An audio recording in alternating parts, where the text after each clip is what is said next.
Todd, and Kristen Welker. All right, it's a Tuesday, so you know that's why we're here. Welcome to NBC News' special Meet the Press election night coverage right here on NBC News Now. I'm Chuck Todd alongside my colleague here, Kristen Welker, coming to you live on one of the last big primary election nights before the November midterms, now just 11 weeks away. That's right, and we've got a number of key races on the board tonight that could make national headlines, spotlighting politically potent issues like abortion, inflation, and the future of both major parties, of course, all amid a nationwide battle for control of Congress that is shaping up to be one of the most unpredictable election cycles in recent memory. And we've got New York and the sixth borough of New York, Florida.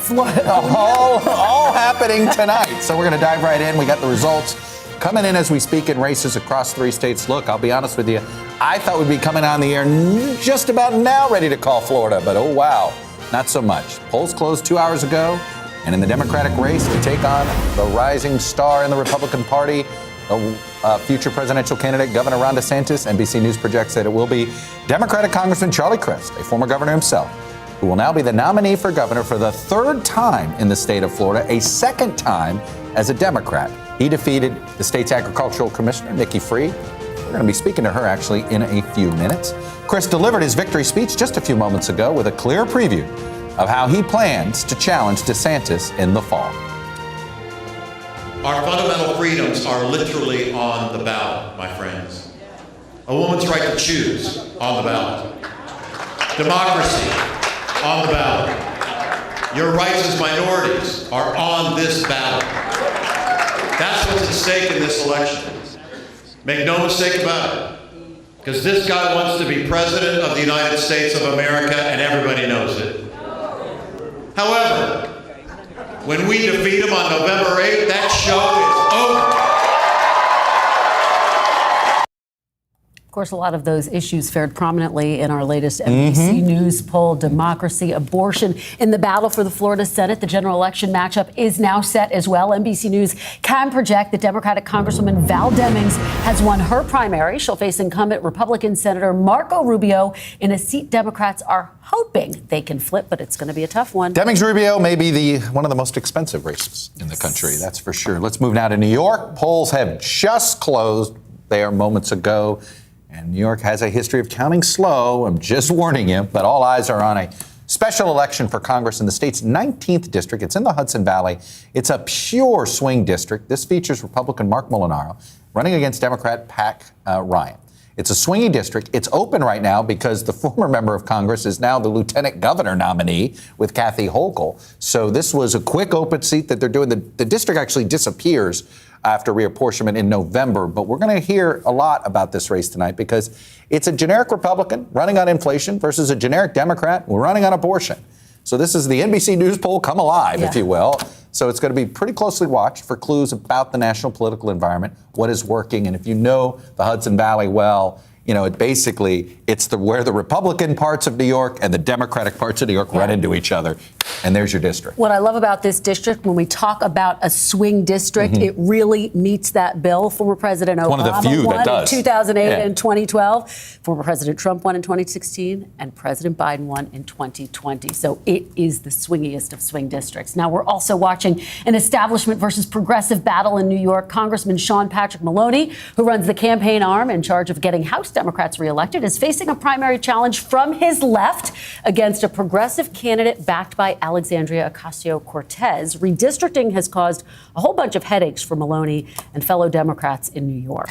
And I'll be honest, we're all not sure what turnout's going to be like in New York because it's the 2nd time they've already voted in primaries this cycle. Their state races a couple months ago. The last time New York split, we saw some wild outcomes and incumbents go down. So pay a little attention tonight. We're also watching the clash between 2 sitting members of Congress, both powerful House committee chairs. Jerry Nadler of the Judiciary Committee, Carolyn Maloney of the Oversight Committee.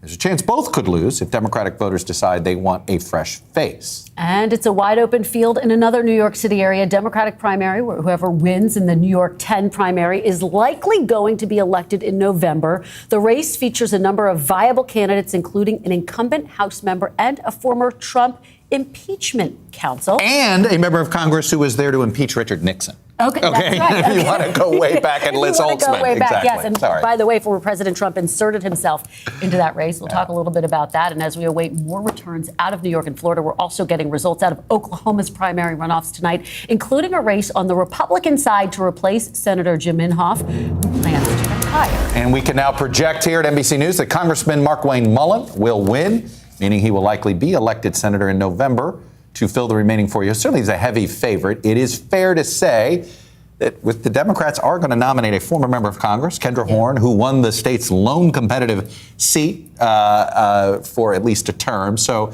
you don't want to totally say it is a special election, but this is Oklahoma. Right. And it obviously leans pretty. But the Democrats do have a very viable nominee, in fairness. Yeah, and it speaks to how, as we've been saying, this is an unpredictable election cycle. A lot of threads we're covering. One of them, Chuck, is the fact that abortion has featured so prominently in a number of these races. Of course, Nikki Fried put it front and center in her race. She came up short, but Pat Ryan in the special election in New York has made it central to his campaign as well. It has. Well, let's do a little dive in and see what we're getting on the ground. Shaquille Brewster's on the ground for us at Fried headquarters in Fort Lauderdale, Florida.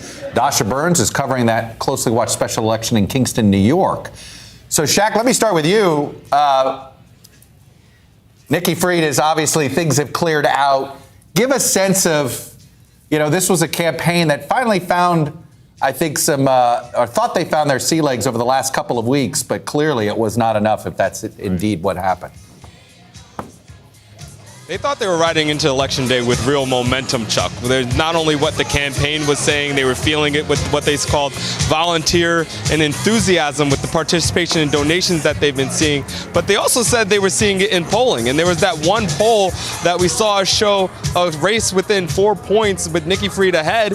Obviously, that poll was wrong when you look at what the ultimate result was, but it was a combination of factors that made them believe, and made observers here in Florida believe this was going to be a much tighter race than it ultimately was. I believe the margin now is about 25 points or so. One thing that we saw in the arc of this campaign, Charlie Crist came into this race as the front runner. He had a big lead in polls. He secured some big endorsements early on, not just from Democratic elected officials here in the state of Florida, despite the fact that, as you know, he was the former Republican governor, but he also won and got support from unions. He got support from folks on the ground, a lot of those grassroots organizations. It was in the past couple of months and weeks when things started to change. Nikki Fried crediting partially the overturning of Roe v. Wade. She believed that it wouldn't just have an impact on the November election, which is something you heard from both Crist and Fried, but she believed it was going to have an impact on this primary race.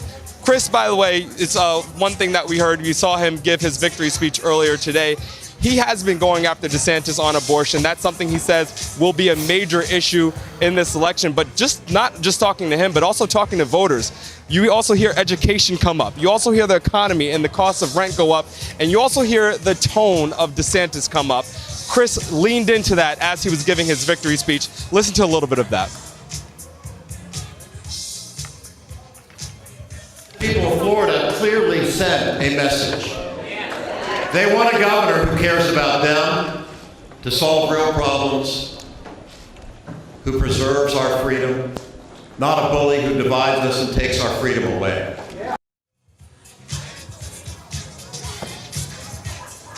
I think it's very clear that there will be an uphill fight for Democrats as we head toward the general election. Both candidates acknowledge that DeSantis is polling his approval rating above 50%. We know he has that national name ID, that national profile that has helped him build up a war chest that's now ready to be turned against Crist of about $130 million. So this is an uphill fight. The Democrats acknowledge that, but so many voters that I talked to frame this in the context of which candidate they thought was going to be best when competing against DeSantis. Despite them saying abortion might have been their top issue, they said they went with Crist because they knew him and they believed his pitch, which was that he could bring over moderate and independent voters, guys. Hey, Shaq, it sounded like you're describing Joe Biden primary voters in March of 2020. it was eerily similar, where so many people said, yes, abortion's my top issue. I'm a former teacher, and I don't like how DeSantis is getting involved in the curriculum, and I think Freed might handle that better. I like her fight. That was something that I heard from multiple people. But you heard over and over again, I am more comfortable with Chris. I trust him. He was governor before. He did a good enough job, in the words of one of the voters that I talked to. So it's a very similar tone to what you heard against former President Trump from Democrats in 2020. I guess that's an endorsement in 2022. Right. Good enough. Well, right. And what's interesting is, of course, Chris does have such a long track record. Yeah. That's a double-edged sword, potentially. It can be, but so did Joe Biden. In November. I mean, yes. in fairness, the Chris campaign knew from the very beginning they were running the Biden primary. That's campaign. right. That's right. No, that's right. Well, they did. Yeah, we are also, of course, watching that primary special election in New York. That is where Dasha Burns is. So, Dasha, everyone is watching this race with bated breath, really as one of the key bellwethers potentially for November. The Democrat and the Republican, not so much running a campaign based on personalities, but on issues. Yeah, that's exactly right, Kristen. And you know, guys, I was not necessarily anticipating that I would travel up to the Hudson Valley of New York in search of clues for where the political headwinds might be blowing ahead of November. But it really is such a significant moment here to try to answer that question of what is going to win out for Democrats or for Republicans in driving voters to the polls. Is it going to be inflation and the low popularity numbers that we're seeing from President Biden, or is it going to be abortion? Is it going to be that Supreme Court decision? Now, the party's just getting started here at Pat Ryan's headquarters for election night in Kingston. But I'll tell you, I talked to both of the candidates today, and the messaging you hear out of both Pat Ryan and Republican Mark Molinaro is likely the messaging that we're going to be hearing ahead of November from Democrats and Republicans. Look, Ryan has really made abortion the centerpiece of his campaign. He's really messaged it also, guys, as a freedom issue. He's an Iraq war veteran. He says that this is a freedom that I fought for. Not dissimilar to what I heard over in Kansas just weeks ago. The Democratic Party there really pushing for the sort of connection between government overreach and constitutional freedom, trying to win over voters with that messaging as well. Molinaro, on the other hand, really focused on the economy, focused on the amount that people here in rural parts of New York State are paying to drive 25 miles or so for gas. I'm using now my indoor voice as folks are starting to speak here. But listen, this is going to help maybe answer that question of what is really going to motivate voters. What's interesting to me, too, Molinaro has really taken a slightly different tack than some of his other Republican colleagues on abortion. He has not called on rolling back any of those rights. What he has done, though, is downplay the issue. He said, look, this is New York State, right? Abortion rights are protected here. Voters shouldn't be worried about that issue. Yeah. What I heard today, though, at the polls, voters are worried about that issue, guys. Number one, for so many of the voters that I talked to, saying, listen, it scared the crap out of me when the Supreme Court decision came out. I know it's protected in New York right now, but I don't know what's coming, and I'm going to vote on this issue. Chuck, Kristen. Fascinating. Dasha Burns at a very active campaign headquarters. They sound like they're anticipating a good night. That's the best part of the beginning of an election night. Anyway, Dasha Burns will be checking back in. We've got our panel with us. It's an outstanding one. Amy Walter, publisher, editor-in-chief. Grand Poobah, the Cook Political Report with Amy Walter. Cornell Belcher, Democratic pollster. NBC News political analyst, and Stephen Hayes, editor and CEO of the Dispatch. You know, he's got a CEO title. Yes, CEO. Can you give me emperor? Can I also have emperor if I'm political analyst? Cornell, we need to get you a better title. Yeah. We got all polling overlord. Amy, I want to pick up actually on the last comment that Dasha made. What will be the Republican reaction? They lose this special, and it's all about abortion. If that's the quote explanation, Right. What does that do to House Republicans' campaign arm? What does that do with Senate? I mean, does that change their mindset? So I don't know if they're going to change their mindset, but look, we're already starting to see it in the campaign advertising. Almost overnight, you saw the Republican advertising, which was focused, understandably, on primaries and getting those faithful to the polls and on who was closest to Trump and who was going to go the furthest and defending Trump from all of the terrible things that are coming at him.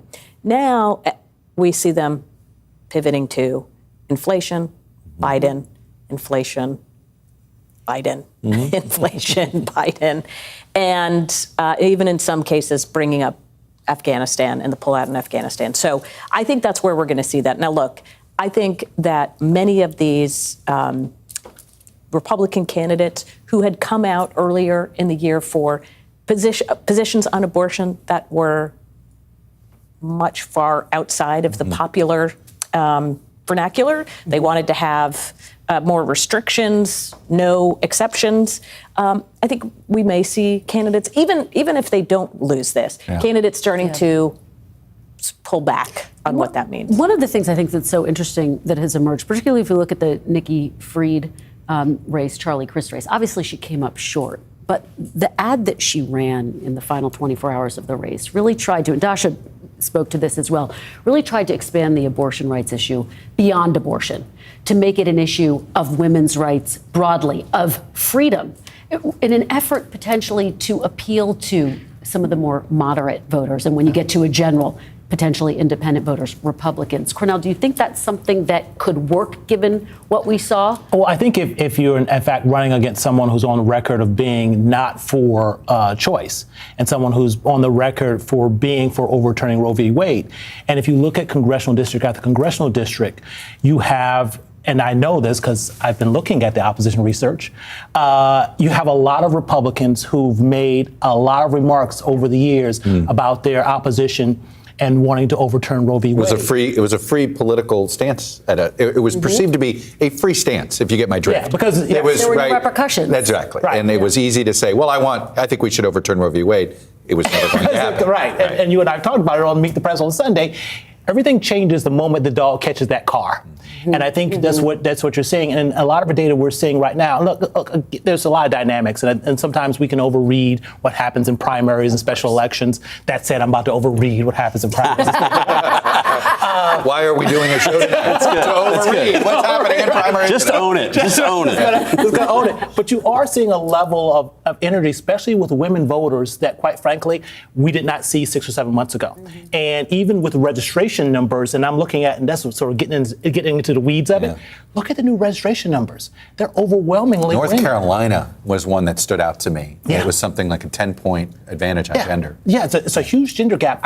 And the question becomes, if you look at 2014 and 2010, Democrats barely had maybe a 1 or 2 point advantage among women. 2018, we had an 8 or 9 point advantage. What will it be in 2020? Steve Hayes, my favorite ad of the cycle that I plan to point to at some point is an ad actually run by a guy named Bob Stefanowski. He's the Republican nominee for governor. And his first ad out of the gate was, he was basically doing an attack ad on Ned Lamont.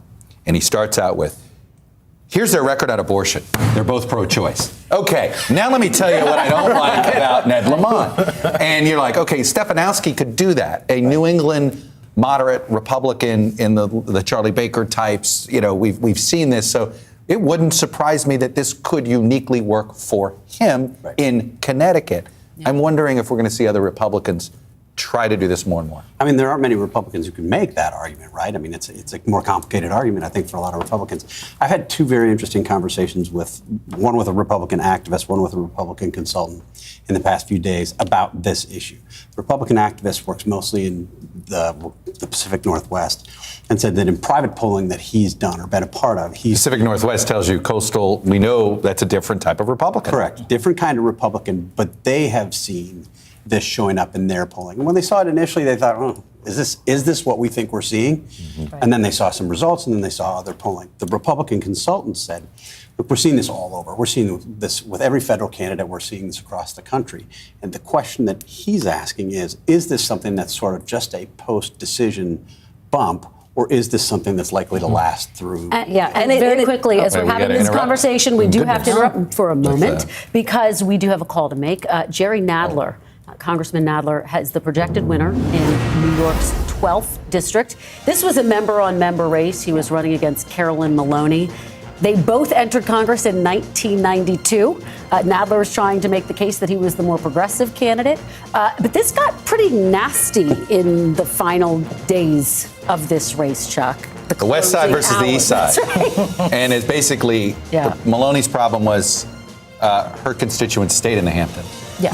Nadler's constituents have to come in a couple days a week because they don't have the same wealth that Maloney does. So I think we know, you know, I will say this. I think, and Amy, you know these races so well, if they have the regular primary day that has the statewide turnout operation, I think Maloney wins that uniquely. This type of primary probably made it harder for her. That's probably true. I mean, I always think a woman in a Democratic primary, she gets a 5-point bump right out of the gate. Interestingly enough, I am old enough to remember that she actually, in 1992, it was an upset. This used to be a Republican district. This was still the old Manhattan Republican district. Like Connie Morella down here in Montgomery County. So she did come in as more of the moderate. We think of Manhattan as, well, everybody there is incredibly to the left, but she came in and the East Side doesn't like taxes. There we go. Much more on the moderate side on a whole host of issues. Did her waffling on President Biden in any way? I don't think so. I mean, you know what was interesting? The polling that came out of, and I can't remember whose poll it was, but that 80% support for Biden in that district in terms of his job approval rating.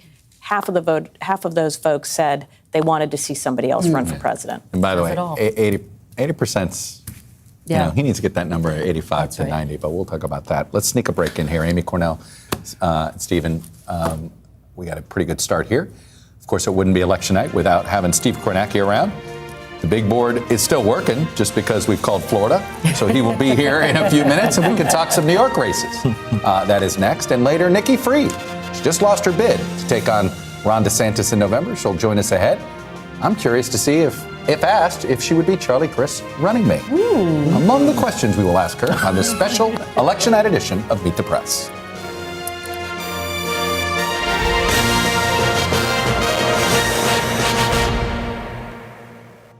From Brooklyn, we're next to the subway station. The state's reservoirs are alarmingly low. War will pass them by.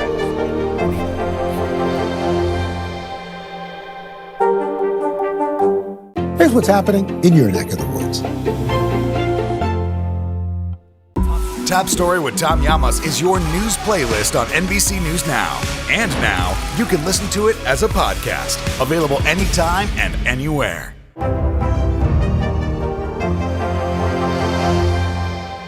And what do you love about fatherhood? The chaos, the learning. Is climate change one of your top priorities? What's your message to girls who want to make a difference in their own communities? Believe in yourself. Our show is about sparking conversations around today's biggest issues. The Fed raises interest rates. That controls inflation. Explain how that works. Is part of this that everyone's rethinking their jobs and their relationship to their employers? Could you just remind us why there are 9 justices on the Supreme Court instead of 3 or 20 or 2? It's not my job to tell you what to think. My job is to think about what you tell me. Now Tonight with Joshua Johnson, streaming weeknights at 8 on NBC News Now. News is happening now. Look at what's making headlines around the world. Whenever it happens, wherever you are, it's here now. You don't know when your moment's coming, but when it does, you take it. Good morning, I'm Joe Fryer. And I'm Savannah Sellers right now on Morning News Now. We're staying on top of the breaking situation in Ukraine. We are watching dangerous heat this week. Recession, I mean, is that where we're headed? Is there any way to avoid that? Morning News Now, streaming weekdays at 7. NBC News, streaming free now. Top Story with Tom Llamas, weeknights at 7 on NBC News Now. As we look out over the latest city-turned-crime scene, we see the things left behind.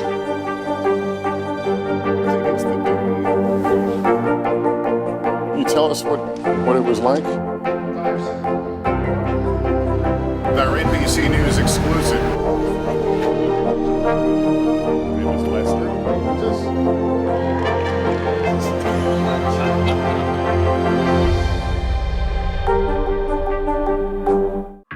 This is happening now. Look at what's making headlines around the world. We're coming on the air with breaking news. This is a significant moment. Whenever it happens, wherever you are, NBC News, streaming free now.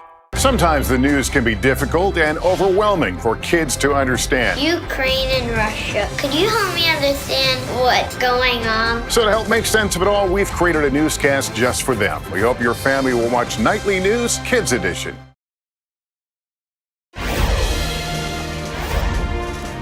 And welcome back. Ballots are being tallied in Florida and New York, and we've been keeping our eye on turnout. Of course, the level of voter enthusiasm on primary night could give us some real clues about what to expect in November. Well, let's bring in Mr. Kornacki. He is standing by at the big board with the latest. And I know we want to dive more into New York 19 to give sort of an explanation of what makes it so swingy and how we're going to watch the night.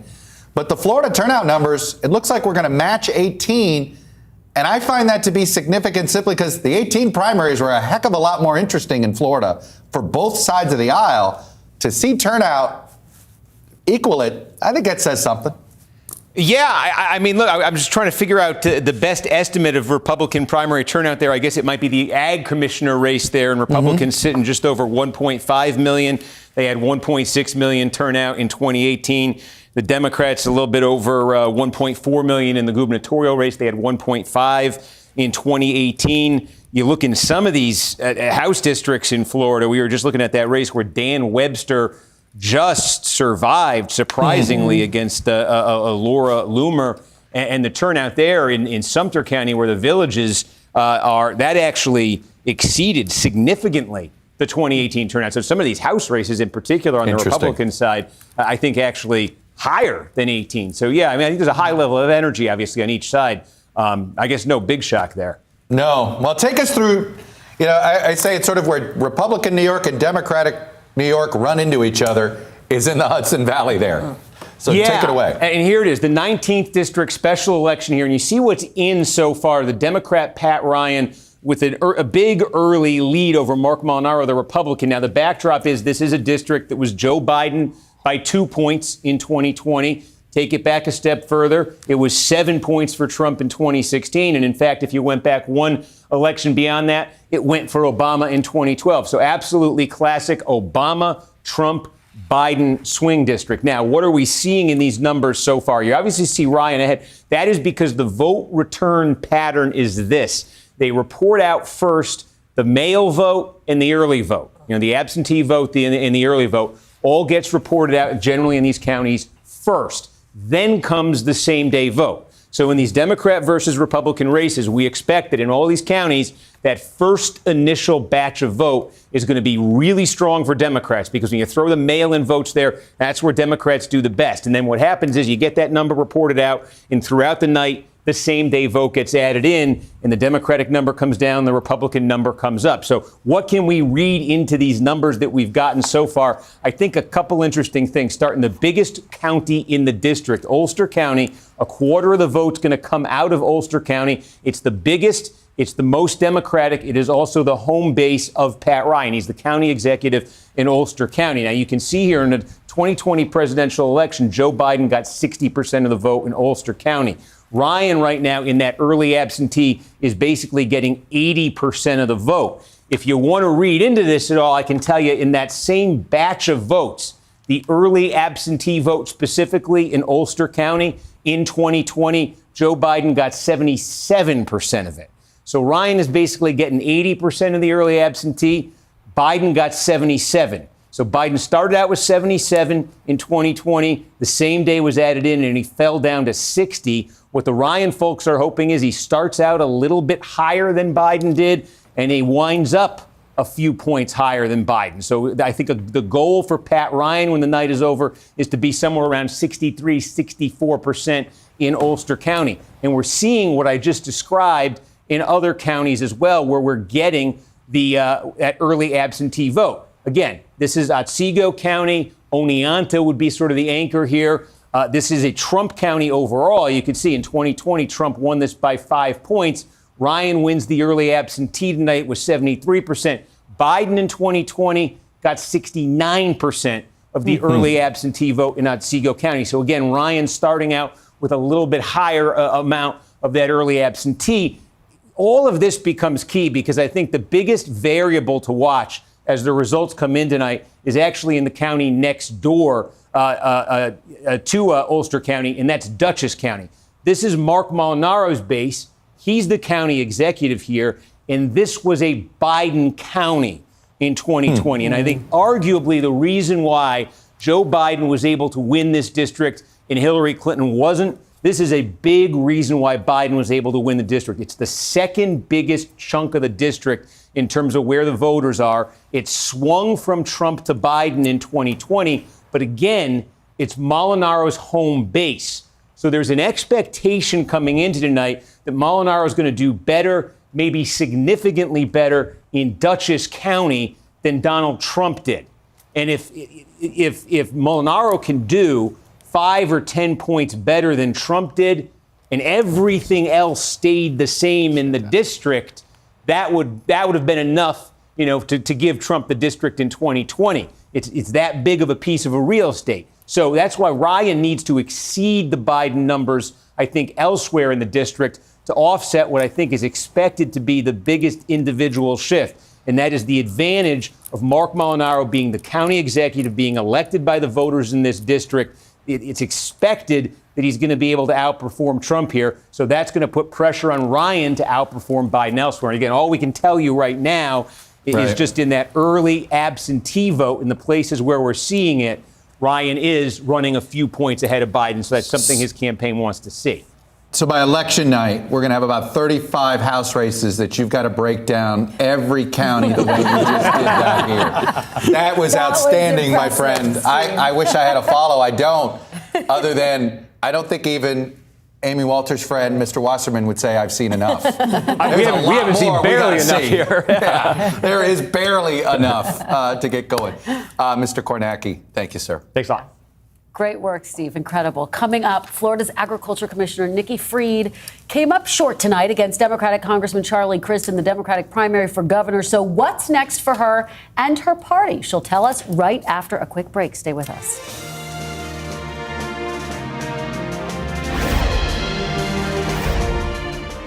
It's the best time of the morning. Time for that pop start, baby. I'm feeling the vibe today on the show. We're here to start conversations about the big things happening in our world, because it's not my job to tell you what to think. My job is to think about what you tell me. Now Tonight with Joshua Johnson, streaming weeknights at 8 on NBC News Now. Sometimes the news can be difficult and overwhelming for kids to understand, so we've created a newscast just for them. We hope your family will watch Nightly News Kids Edition.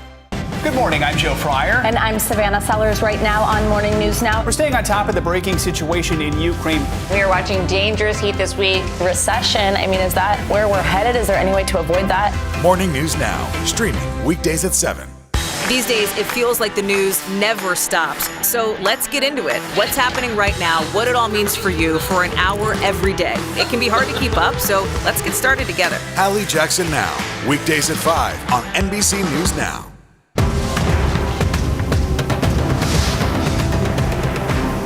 From Brooklyn, we're next to the subway station. The state's reservoirs are alarmingly low. War will pass them by.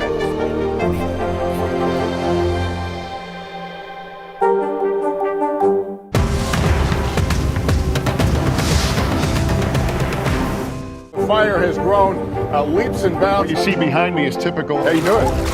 Pretty bad. NBC News, streaming free now.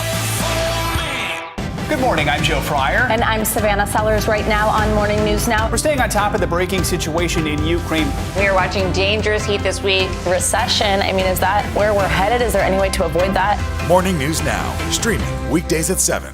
Here's what's happening in your neck of the woods.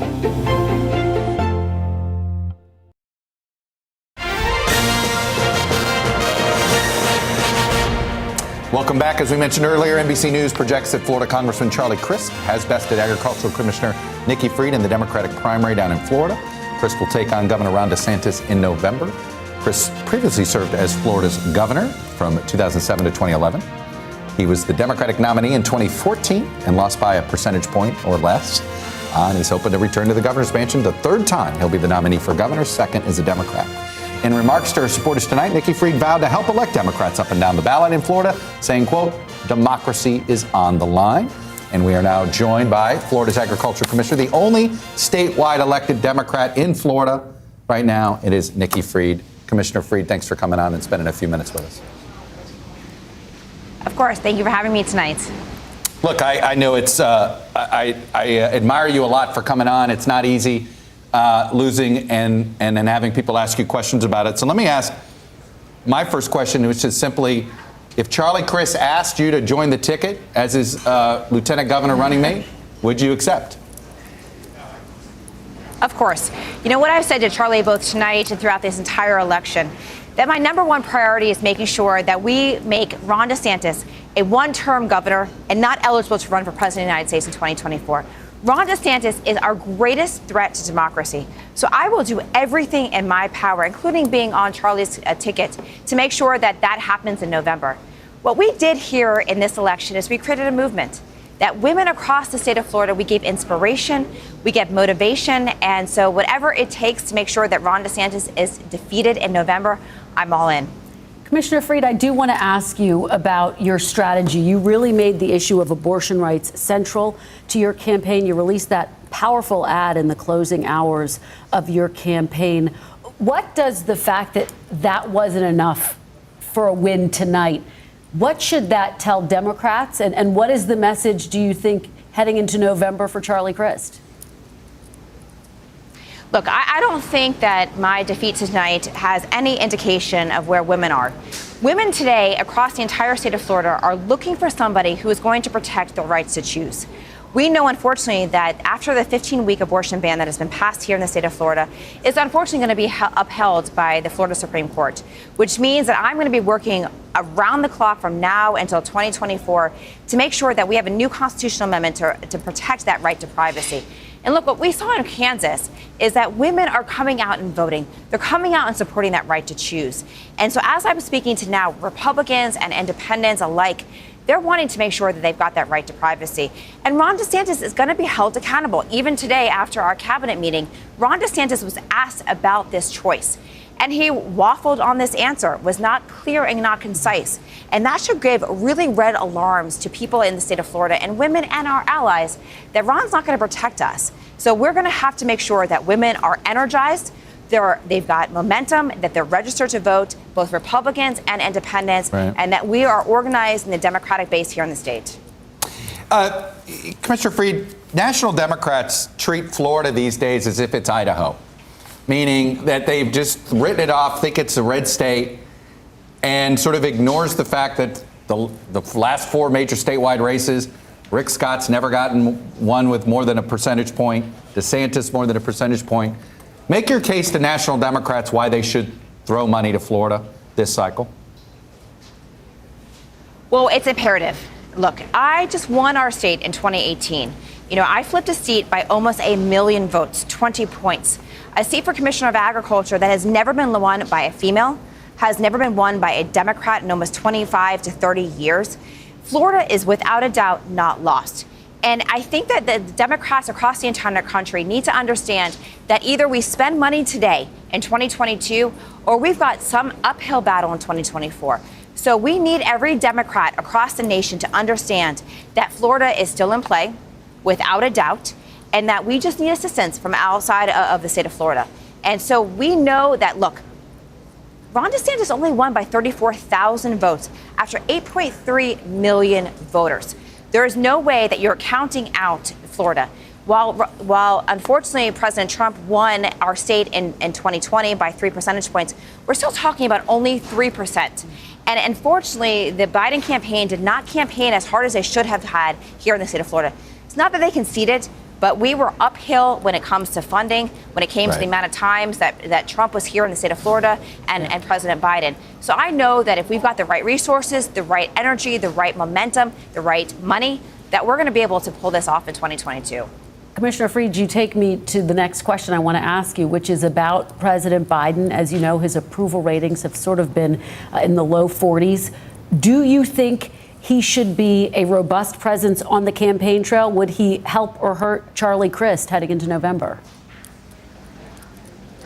Look at all the things that President Biden has been able to accomplish in just 2 years. Record number of judges that have been appointed in his first year, diverse judges.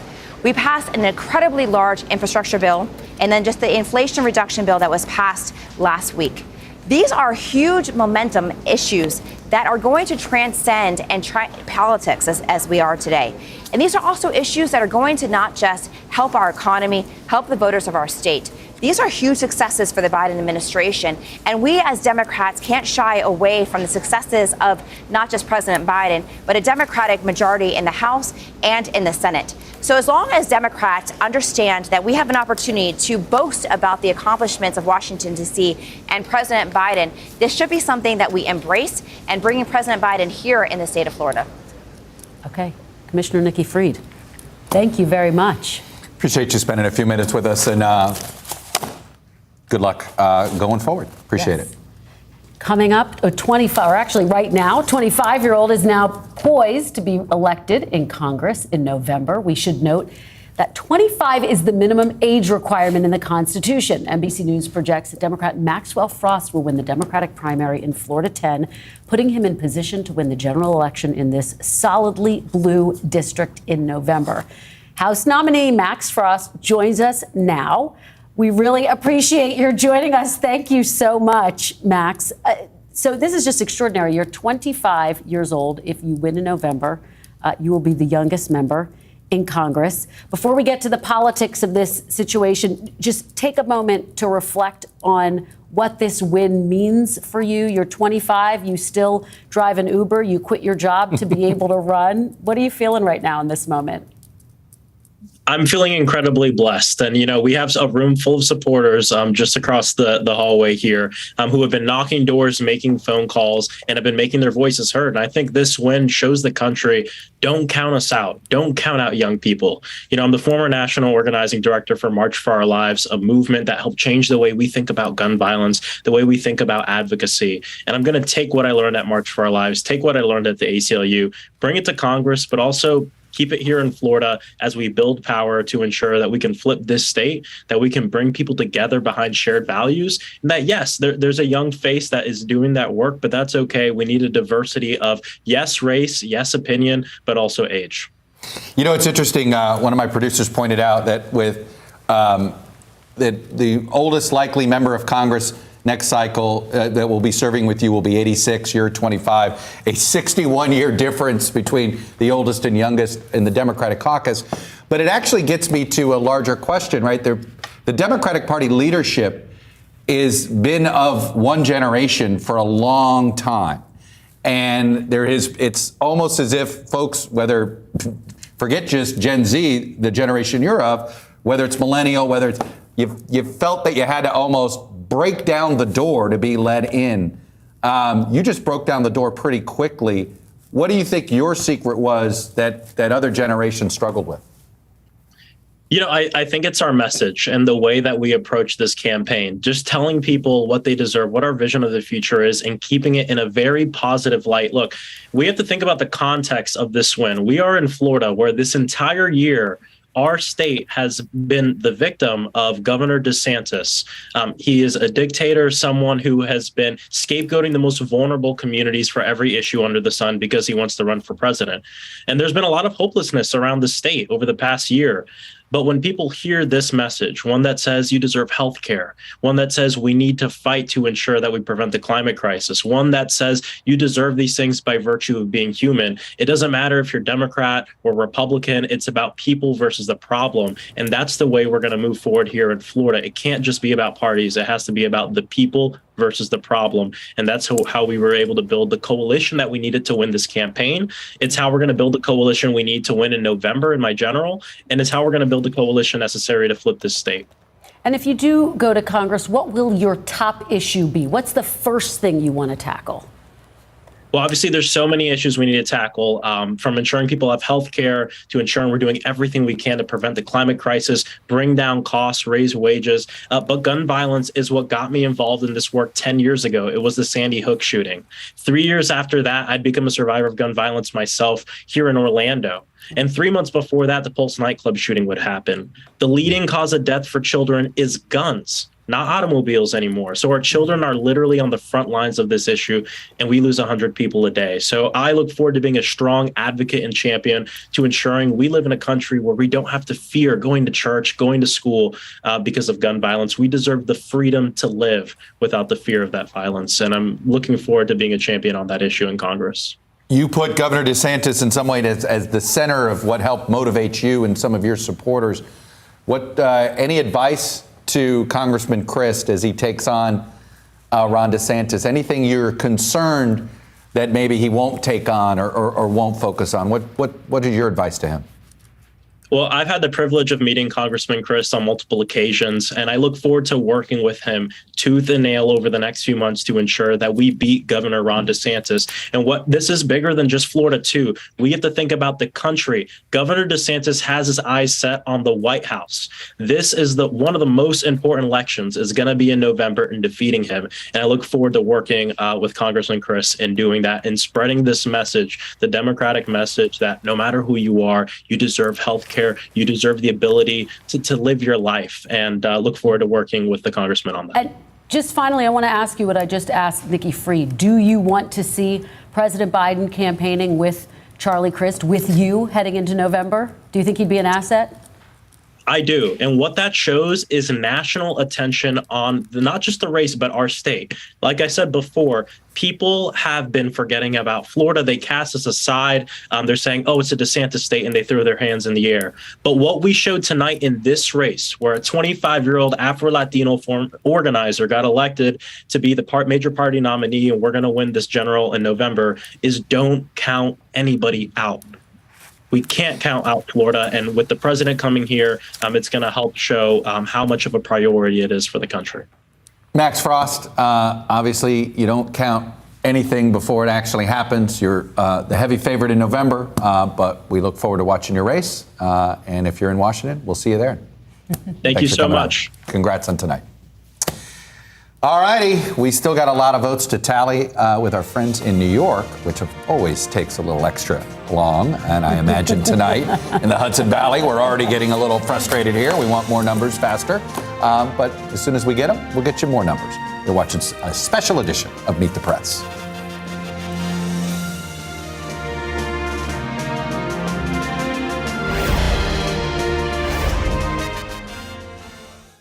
Desire, deception, and a double cross. The seduction, a deadly love story only Dateline and Keith Morrison can tell. Listen now, wherever you get your podcasts. NBC News, streaming free now. It's the best time of the morning. Time for that pop start, baby. I'm feeling the vibe today on the show. Good morning, I'm Joe Fryer. And I'm Savannah Sellers right now on Morning News Now. We're staying on top of the breaking situation in Ukraine. We are watching dangerous heat this week. Recession, I mean, is that where we're headed? Is there any way to avoid that? Morning News Now, streaming weekdays at 7. Hallie Jackson Now, weekdays at 5 on NBC News Now. Mr. Secretary, when is this going to get better? You came into this job saying you were going to fight crime. Have you been successful? Found a way to put that. Can you update us on the status of negotiations? Top Story with Tom Llamas is your news playlist on NBC News Now. And now, you can listen to it as a podcast. Available anytime and anywhere. Tonight, I interviewed Secretary of Transportation Pete Buttigieg about the ongoing delays. You seem to be pointing the finger at the airlines. They're pointing the finger back. Mr. Secretary, when is this going to get better? To cover the news, you have to be in it. This is how so many towns and cities are protecting themselves. They're pushing the gates open. Was there a school officer on campus? That's what we've been told. No. Top Story with Tom Llamas, weeknights at 7 on NBC News Now. You open the door for so many people. I love working with people. I did not do any of this by myself. Hello! Lizzo you put a smile on every single face. It feels like Christmas or my birthday or something. Here's what's happening in your neck of the woods.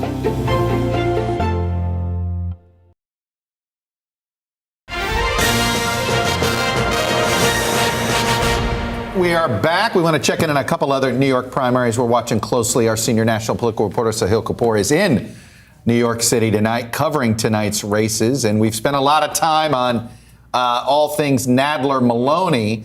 But Mondaire Jones, that Dan Goldman, and the race that Bill de Blasio was in for about 10 seconds, that 10th congressional district there, Sahil.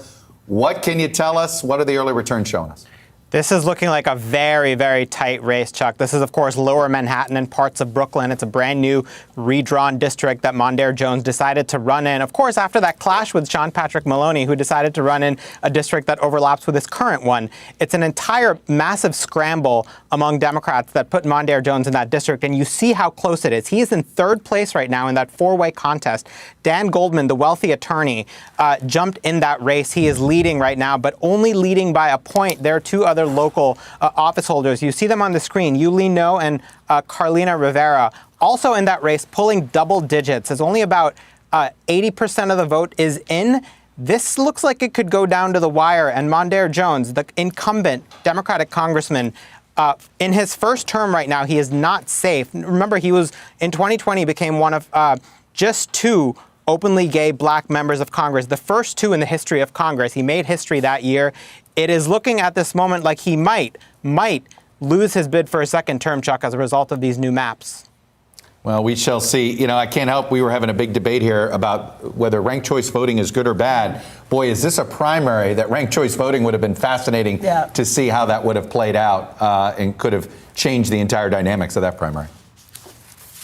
That's absolutely right, Chuck. And if I could say just a word about Jerry Nadler in that primary, I was up in the Upper West Side. I spoke to him as he entered his polling place and came out, talked to him about his opponent, why he thought he was the best candidate in the race. He described himself as the principled progressive candidate, a dig at Carolyn Maloney, the fact that she voted for the Iraq War, voted for the Patriot Act, while he voted against those two bills. I asked him, does he intend to stay the top Democrat on the Judiciary Committee? He said absolutely. That is his goal, Chuck. All right. Yeah, it got pretty nasty in those final days of the race. Sahil, thank you so much for that breakdown. Our panel is back, Amy Cornell and Stephen, and also with us is former Democratic Congressman from Queens, Joe Crowley. We have to start with you. What are your takeaways from tonight? Well, and obviously it's still... And let me be honest, I'm wondering if you're having, this split primary, like the exact scenario, the only way you could have lost your primary, this bizarre, weird scenario where New York split its primaries up into two weird nights. And here we are on Weird Night 2. It is Weird Night 2. The turnout was low, as we were expecting. Not really many surprises yet. We're still looking at that 10th district in New York. But there are big differences between now and 4 years ago. First of all, there was no early voting 4 years ago. My election was in the beginning of the summer, not the end of the summer. I was isolated. But, you see Jerry Nadler, I think all predictions were that he'd win after he got the Times endorsement, got Schumer's endorsement. The momentum was there. Sean Patrick Maloney looks as though he's moving towards defeating Ms. Biaggi. So far, and I think the big one still to watch is that upstate district where what do you think? Pat Ryan, early numbers, although, Kornacki is saying that the other parts of this district are still out, but those numbers stick. I mean, it's a landslide for Democrats, and that's a real game changer. That is not a solid Democratic district whatsoever. Interesting thing about this, neither one of them, Molinaro nor Ryan, will face each other in They're running in different districts. Correct. It's just for this special election for 4 months. Yeah. But it's important. The numbers matter right now. When you have such a small margin, it makes a big difference. Yeah. Amy, special elections are special for a reason. But this one feels like, no Democrat was talking about this special even 3 weeks ago. They didn't want to be measured on it. And then all of a sudden they were like, hey, things look good. Except they still were very quiet about it.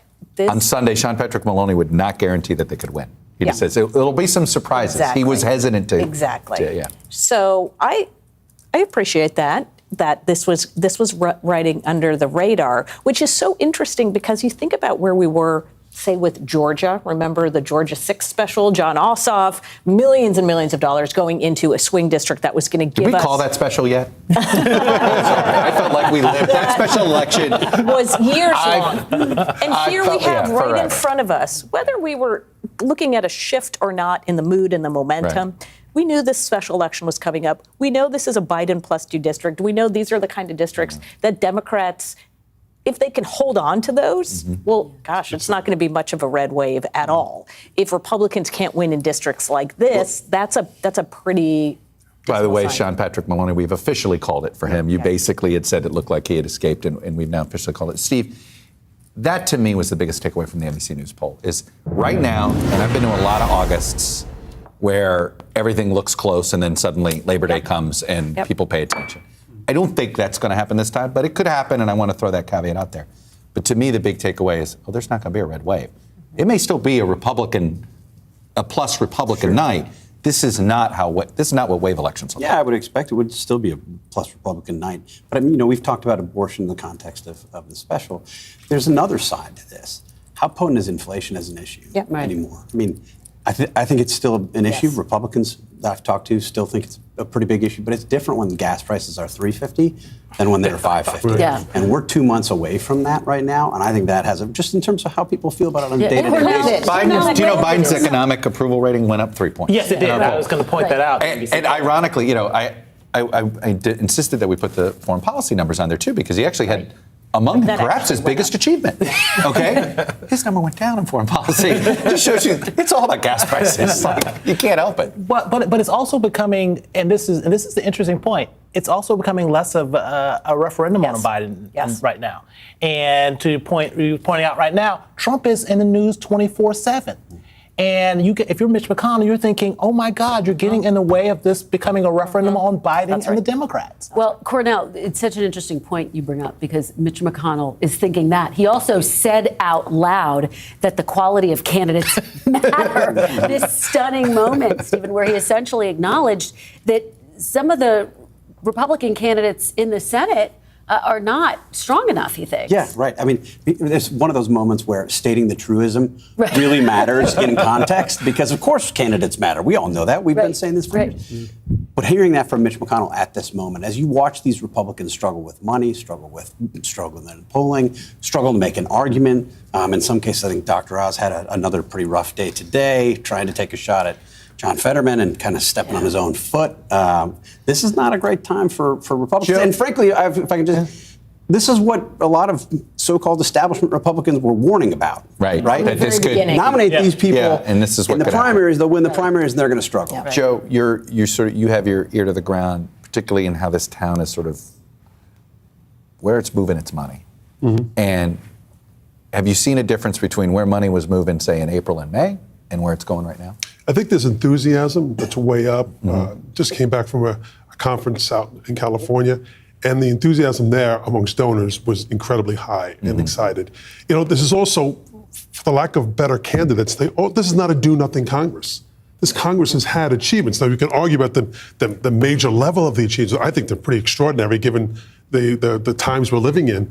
This is a very successful, quite a few weeks for Democrats. I think that's also coming through. So the inflation is not what it once was. It may even get better for Democrats going down the road here. Man, have you seen Europe should scare everybody. It's good. Well, that's the big unknown. The question is, does it happen before November 8th or after? We're going to get a hangover from Europe. This has been a really important Congress in many ways. And if Republicans were in a position to make ideological arguments, which they basically don't anymore, it's all sort of culture war stuff, that's a good point. They would be saying, boy, Joe Biden is spending a ton of money. This is terrible. And they can't make that argument. I mean, look at the past 4 years. But I guess the question, it goes back to a point that Cornell was making. President Biden's about to go out on the campaign trail and say that he's had all of these victories. But is that message overshadowed by everything that we're covering with Trump? You know what? I'm fine with Trump overshadowing. Is that a feature or a bug? Right, because we saw that. Look, I think he's a great mobilizer on the left. And look, I think... Meaning Trump, not Biden. Yeah, Trump is a great mobilizer. Biden would love to have been a mobilizer on the left. That hasn't worked out. I'm having anxiety relapse. All right, I'm feeling the same feelings from 2 years ago again. But one of the quick points, sort of getting in the weeds, to the point that Congressman Crowley's making, if you look at the numbers that the frontliners have, their advantage over their Republican challengers is incredible. It's been a long time since I've seen Democrat frontliners have this sort of money advantage over, and they're going to be able to drive a message more so and define. And you're going to see early in these races, congressional races, Democrats defining the Republicans in these races. Well, that's the question, though, is Democrats have been able to spend so much money in these Senate races, which is one of the reasons I think that they have been able to fly above little inflated? Biden's. You think the lead's a little inflated? Yeah. So they've spent literally millions and millions of dollars when you look at how much money has been spent just building up their own identity. Now the money comes in to try to take them down, and we'll see where it goes from there. All right. Fantastic panel. you. Thank you all for being here. Really appreciate it. Thank you for joining us. You can catch much more analysis of tonight's results tomorrow on Meet the Press Now at 4 p.m. Eastern. And don't forget to subscribe to First Read, our daily politics newsletter from the teams and brains of Meet the Press and the NBC News Political Unit in your inbox every morning. You can scan the QR code that's on your screen right now. NBC News Now coverage continues right now.